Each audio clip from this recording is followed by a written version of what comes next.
शंकरराव गेल्या 30 वर्षापासून एसटी चालवत होते. पुणे माणगाव मार्गावर त्यांची अनेक वारी झाली होती.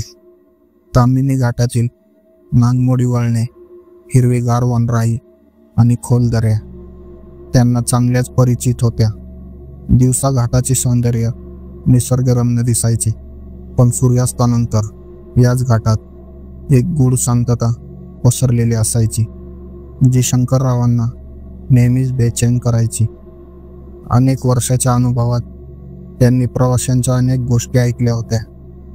कोणाला रात्रीच्या वेळी विचित्र आवाज ऐकू आले होते, तर कोणाला धुक्यात अचानक एक आकृती दिसली होती. शंकरराव या सगळ्या अंधश्रद्धा न मानणारे माणूस होते, त्यामुळे त्यांनी कधी या गोष्टींना फार महत्त्व दिले नव्हते. परंतु काही दिवसापासून त्यांना स्वतःलाही काही वेगळे अनुभव येऊ लागले होते. विशेषत एका विशिष्ट वळणावर, जिथे रस्ता एकदम तीव्र यू-टर्न घेतो, तिथे त्यांना नेहमी एक वेगळीच जाणीव व्हायची. असे वाटायचे की कोणीतरी त्यांच्याकडे टक लावून बघत आहे.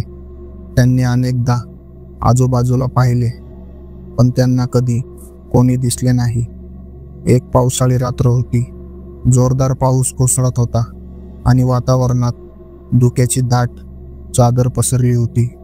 शंकरराव नेहमीपेक्षा जास्त सावकाश गाडी चालवत होते.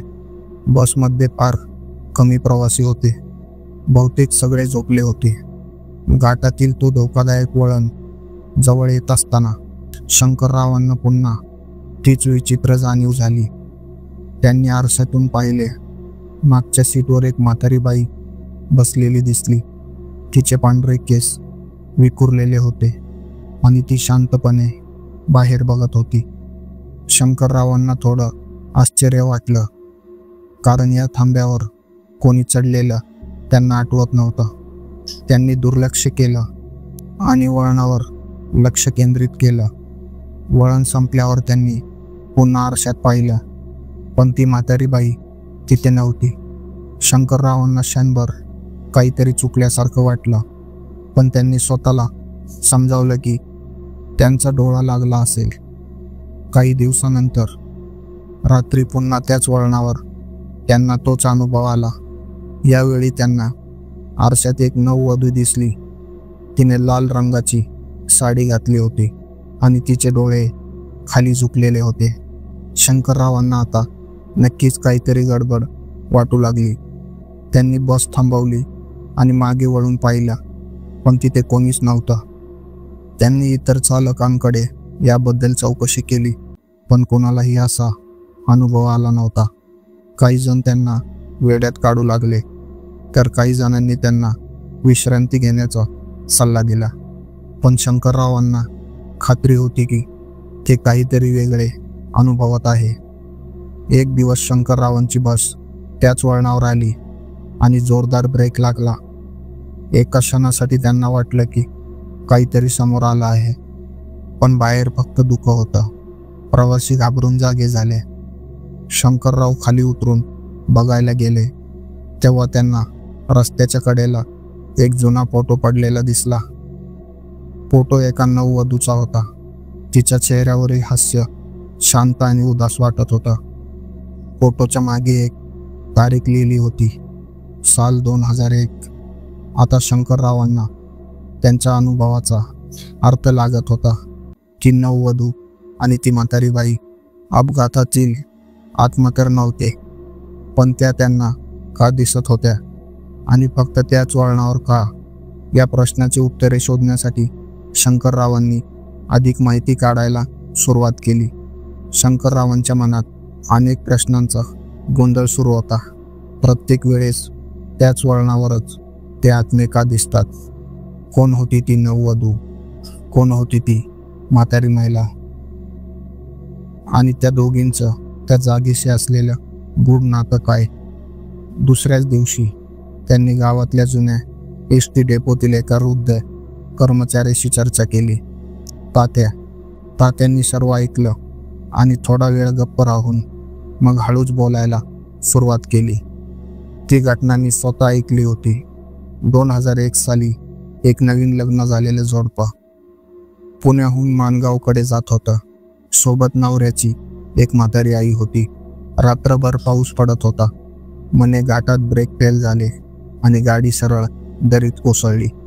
कोणीही वाचलं नाही. शंकरराव एकदम स्तब्ध झाले.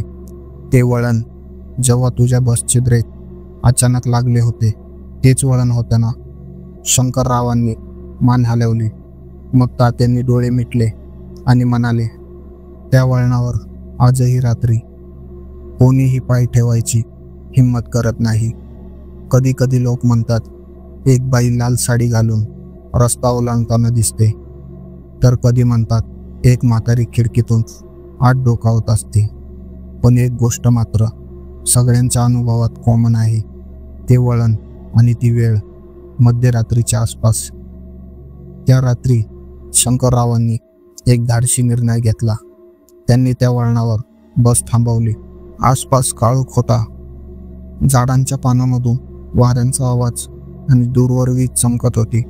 त्यांनी टॉर्च घेतला आणि थोडं खाली उतरले जिथून ती गाडी कोसळली होती. तिथे अजूनही जुन्या गाडीचे काही तुकडे विखुरलेले होते. एक मोडलेला आरशाचं तुकडं आणि मातीने भरलेले मंगळसूत्र. शंकररावांनी ते हातात घेतलं आणि आजूबाजूला पाहिलं. कॅशाने त्यांना पुन्हा ती नववधू दिसली. ती एकटक त्यांच्याकडे बघत होती. डोळ्यात एक हळवे भाव. तिच्या मागे ती म्हातारी बाई उभी होती, शांतपणे पाहणारी. शंकरराव घाबरले नाहीत. त्यांनी डोळे मिटले आणि मनात एकच विचार केला, तुम्हाला शांतता हवी आहे ना? मी तुमचं सत्य जगासमोर आणेन. शंकररावांनी डोळे उघडले. समोर कोणीच नव्हतं. ना ती स्त्री, ना तिचं अस्तित्व. हात मात्र अजूनही थरथरत होता, जणू नुकताच कुणाचा हात सुटून गेला. डोके मागं वळवलं. मागची सीट रिकामी होती, पण अजूनही तिचा सुगंध हवेत विरून राहिला होता. घाबरले नाही ते, पण आतून काहीतरी हळहळ होत होती. त्या रात्रीनंतर शंकरराव कधीही घाटातून एकटे प्रवास करत नाहीत. कोणीही नसेल तरी सीट राखून ठेवतात ती सीट. कोणी विचारलं तर म्हणतात घाट हे फक्त रस्ते नाहीत, काही वाटा अपूर्ण राहतात. आजही कोणी त्या घाटातून बसनं जाताना म्हणतात शंकररावांचं एक वळण असतं जिथं ते नेहमी थांबतात. न बोलता न बघता फक्त थांबतात. आणि तिथंच अचानक वाऱ्याची दिशा बदलते. धुकं दाट होतं. कधीतरी मागच्या सीटवर कोणीतरी बसल्याचा भास होतो. काही वळण पार करता येतात, तर काही मनात अडकून राहतात. तर ही होती आजची भयकथा. आवडली असेल तर व्हिडिओला लाईक आणि शेअर करा आणि चॅनलला सबस्क्राईब करायला विसरू नका, कारण खरी भीती अजून बाकी आहे.